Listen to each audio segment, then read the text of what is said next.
नमस्कार, लेमन न्यूजच्या entertainment segment मध्ये आपलं स्वागत. मी तेजस्विनी मुंडे. नटरंग आणि बालगंधर्व असे दोन ताकदीचे सिनेमे दिल्यावर रवी जाधव बीपी या सिनेमाचं दिग्दर्शन करतायत. रवी जाधव आणि महेश लिमणे या जोडीने नटरंग आणि बालगंधर्व या सिनेमाच्या माध्यमातून आपली कमाल तर दाखवलीच, तर बीपी या सिनेमातून एकत्र काम करताना ते दोघे आपल्याला दिसणार आहेत. या दोघांनी आमची प्रतिनिधी माधुरी निकुंभ यांच्याशी केलेली बातचीत आता आपण ऐकूया. प्रश्न विचारणं हा मुलांचा स्वभाव आहे. मी प्रश्न विचारू, गोमूत्र पाहिलं तर काय होतं? काम पडत.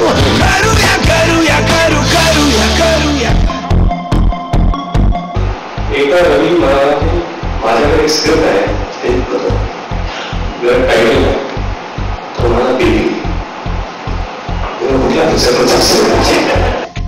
पण नाहीये शेण खाणं. शेण खाणं म्हणजे काय ते शोधायचं.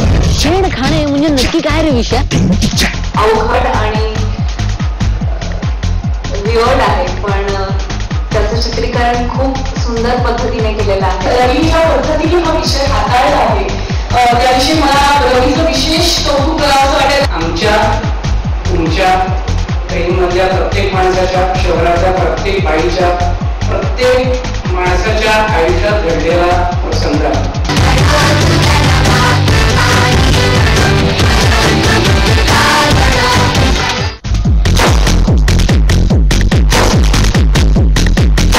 महेश लिमणे यांच्या डोळ्यांनी आपण सिनेमा बघतो असं म्हटलं तरीही त्यात काही वावगं ठरणार नाही.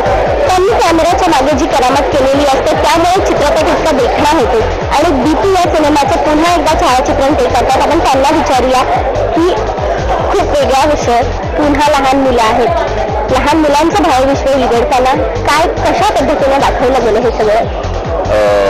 विषय खूपच नाजूक आहे, कारण मेसेज खूप स्ट्रॉंग आहे फिल्ममध्ये.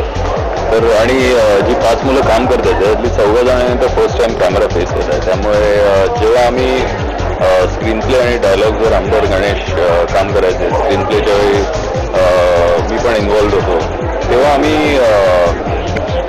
शूटिंग करायच्या वेळी, कारण ही सारी मुलं फर्स्ट टाइम कॅमेरा फेस करतात, so I didn't want to create too much of a environment किंवा भरपूर लाईट्स लावले. So I wanted to make them very comfortable, कारण सब्जेक्ट एवढा स्ट्रॉंग आहे आणि ते जरा जरी if they are feeling uncomfortable while acting it, then we thought it won't work. त्यामुळे मी मोस्टली सगळीकडे नॅचरल एन्व्हायरमेंटमध्ये शूट केलं आहे. आम्ही जे आनंद आश्रम काय आहे, मोस्टली सगळं शूट ठाण्यातच झालं. आनंद आश्रम काय आहे, उपवन लेक आहेत आणि बरेचसे स्ट्रीटचे वगैरे आहेत. तिकडे जेवढं मी खूप कमी लाईट्समध्ये इथून शूट केलं.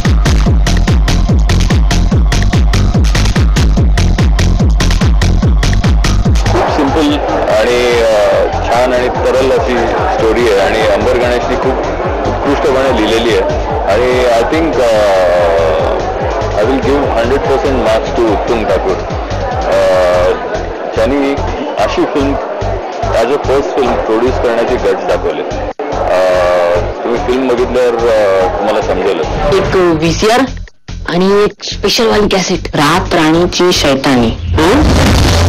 शाळेत विचारायचं वाटतं की तुझी आणि रवीची मैत्री खूप वर्षांपासूनची आहे, तर ह्या मैत्रीचा किंवा त्या बॉन्डिंगचा सुद्धा सगळ्या गोष्टींवर परिणाम होतो.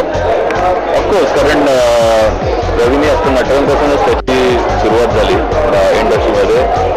मी 94 पासून काम करतो या इंडस्ट्रीत. इट्स बीन 18 years आणि रवी आणि मी एकाच कॉलेजला होतो. तुम्हाला 1 वर्ष ज्युनियर होता. त्यामुळे आम्ही 20-22 वर्ष आम्ही एकमेकांना ओळखतोय. आणि म्हणजे तो जेव्हा आम्ही केली, बालगंधर्व केली, आता ही बीपी पण करतो, ॲड्स केल्या आम्ही बऱ्याच. त्यामुळे टेक्निकली मला कम्प्लीट फ्रीडम देतो की that is your department, you take care of it.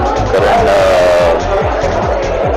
तो मोस्टली फोकस करतो स्टोरीवर जास्त आणि he comes up with different subjects and different ideas, आणि ते मला जास्त अपील करतं, आवडतं. कारण आत्तापर्यंत माझी बीपी माझी 11वी फिल्म आहे, 12वी फिल्म आहे ॲक्च्युली. आणि सगळ्या वेगवेगळ्या फिल्म्सच केल्यात मी. आणि मी नेहमी काहीतरी वेगळ्या फिल्म म्हणजे सब्जेक्ट शोधण्याचा प्रयत्न करत असतो आणि he comes up with great ideas.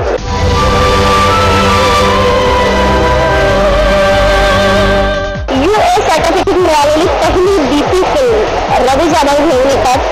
काय आहे नेमकं सिनेमात ते त्यांच्याकडनं जाणून घेऊया. खूप स्वागत आहे. BP काय आहे?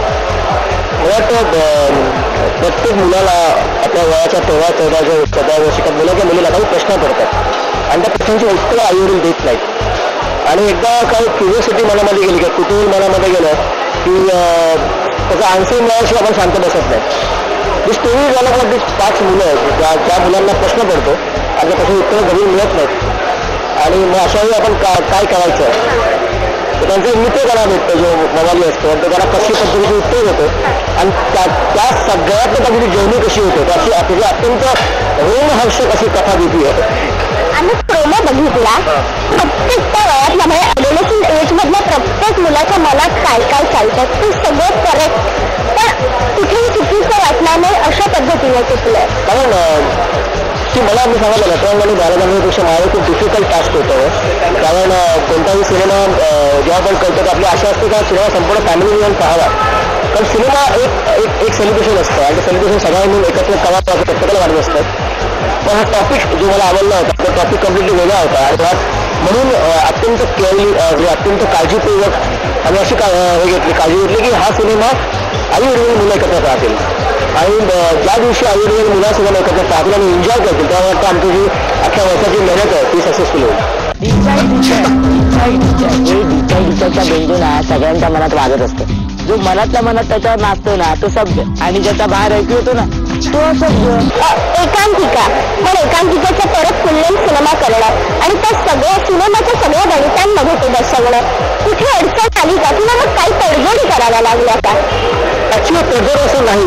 पहिली गोष्ट मला नमूद करायची वाटतं की आज मराठीमध्ये कॉलेजमधली मुलं ज्या पद्धतीने एकत्र करतात आणि त्यात ते ज्या पद्धतीचे विषय हाताळतात हॅट्स ऑफ स्टुडंट ते अमेझिंग विषय हाताळतात जे विषय बऱ्याचदा मेनस्ट्रीम सिनेमामध्ये आमची हिंमत होत नाही हाताळायची आणि हॅट्स ऑफ टू दाणूकरची काकांची मुलं आणि अंबागडे त्यांनी एकांकिका तयारी केली आणि जेव्हा शिल्पमध्ये कन्वर्सेशन झालं ज्याच्यामध्ये जेव्हा संपूर्ण सिनेमा बनला तर ही कथेचं मूळ अगदी 2 मिनिटं बनलं की 5 मिनिटं कथेचं मूळ नाही आहे पण ती जे पुढे आपल्या जेव्हा 1 तास 40 मिनिटं सिनेमा जेव्हा कळायला लागला तेव्हा त्याच्यामध्ये बऱ्याचशा वेगळ्या गोष्टी आम्ही ॲड केल्या वेगळी कॅरेक्टर आम्ही ॲड केली मुलांच्या आईवर त्याच्यात इंट्रोड्यूस झालं त्याच्या आधी जिथे राहतात ती माणसं व्हिडिओ कॅसेट झाला ह्या सगळ्या गोष्टी त्याच्यामध्ये ॲड झाला आणि काय असतं की ही 2 तासाची फिल्म असते कधी जी पडण्याची फिल्म ते बघतात पण या 2 तासाच्या फिल्ममुळे त्यांच्या आयुष्यामध्ये ते किती वर्ष पटकन मोठे होतात.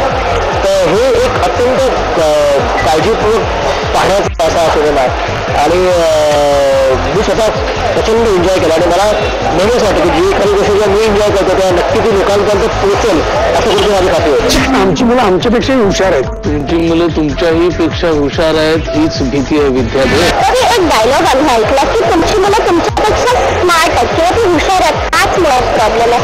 तर त्या मुलांचा स्मार्टनेस पकडायला किंवा ती मुलं कशी तू निवडलीस?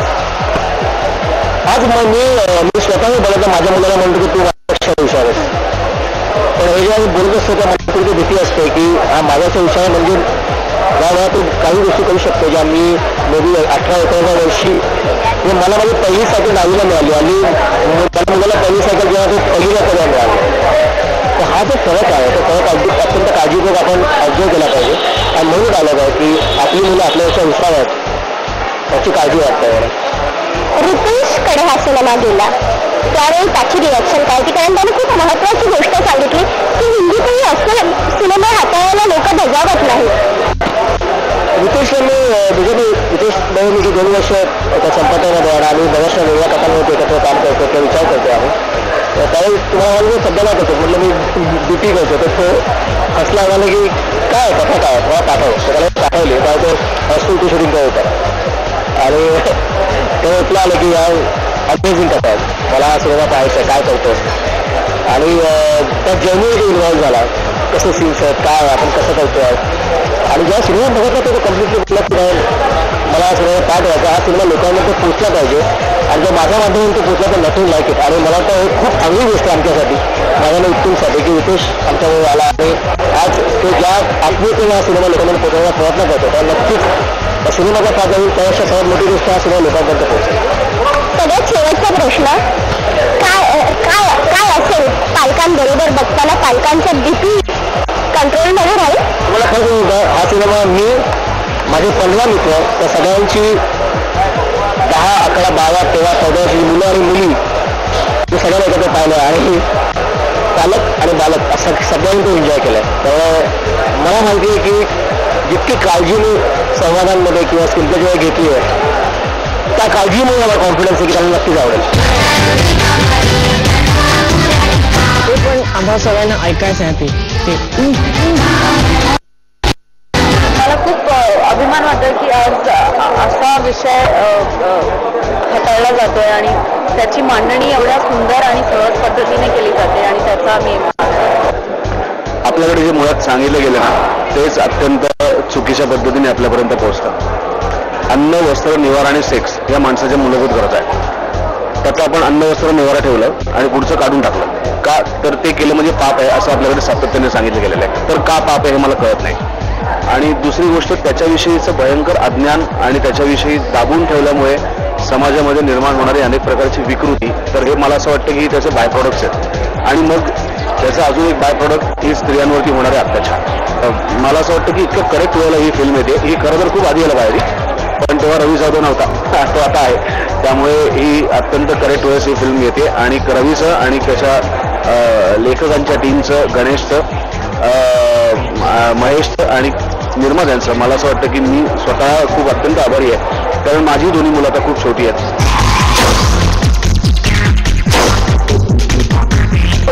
आता आई बाबांबरोबर बघता येणारी ही पहिली BP अर्थात बालक पालक हा सिनेमा लवकरच रिलीज होणार आहे. व्हिडिओ जर्नलिस्ट महेश माधुरी निकुंज, लेमन न्यूज, मुंबई. एंटरटेनमेंट सेगमेंटमध्ये वेळ झाली छोट्याशा ब्रेकची. तुम्ही पाहत राहा लेमन न्यूज.